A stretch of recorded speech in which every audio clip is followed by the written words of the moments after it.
So the Fed lowering interest rates yesterday by a 7-3 vote. But what move the central bank plans to make next is a bit of a mystery, especially with some division among ranks. Joining us now from Newport Beach, California, is Nick Maroutsos, the co-head of global bonds for Janus Hendersson Investors. Thank you so much for joining us, Nick. Thanks for having me. So I want to get your take on the decision yesterday and sort of the Fed's messaging on the future for its monetary policy path. Look, I think the Fed is going to continue their easing bias. It makes sense because they've cut twice now. The expectation is that they're pricing in more cuts, let's say over the coming 3, 6, 9 months. Plus, you have the global factors that are playing significant role in the global economy and also having knock-on effects to the U.S. You have the ECB or the European region, which is easing policy, potentially going to enter into some stimulus package. You have the U.K., Australia, New Zealand, which are looking to ease policy. So this is the common theme, and I think the U.S. is no different. They're going to continue to cut rates. Hey, Nick, Brian Chung here. So a big focal point of the conversation yesterday with Chairman Powell was about the repo market and things getting kind of crazy in terms of a liquidity crunch, Monday night into Tuesday night. What was your kind of read on the Fed's interpretation of that situation and basically them saying, yes, this is kind of a temporary crunch. It was worse than we expected, but we don't think that this is going to be a huge issue. And at some point, maybe we'll get back to organic balance sheet growth, but not for right now.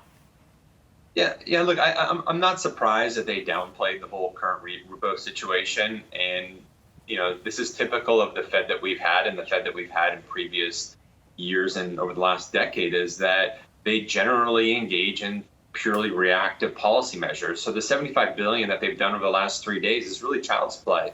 The repo market or the short-term funding market is over $1 trillion in value, and so despite operating a little bit more functioning a little bit more rationally today.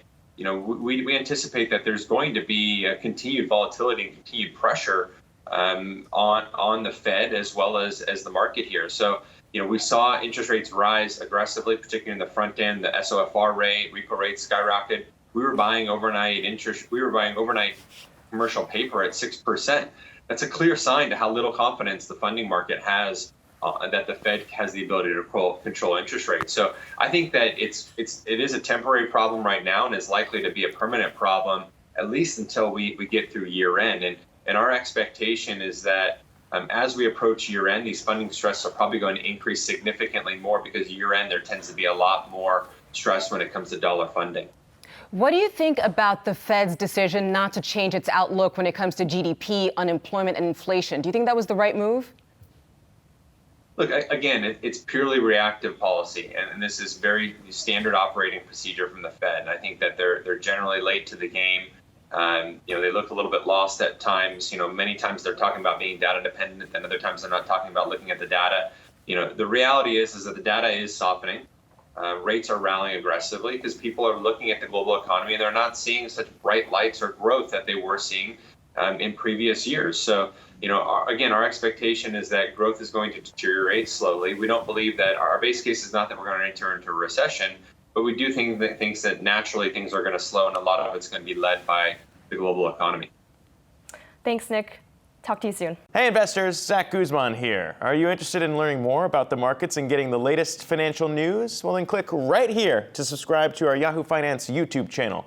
Get the latest up-to-the-minute market analysis, big interviews in the world of finance, and information on how to manage your money every day wherever you are.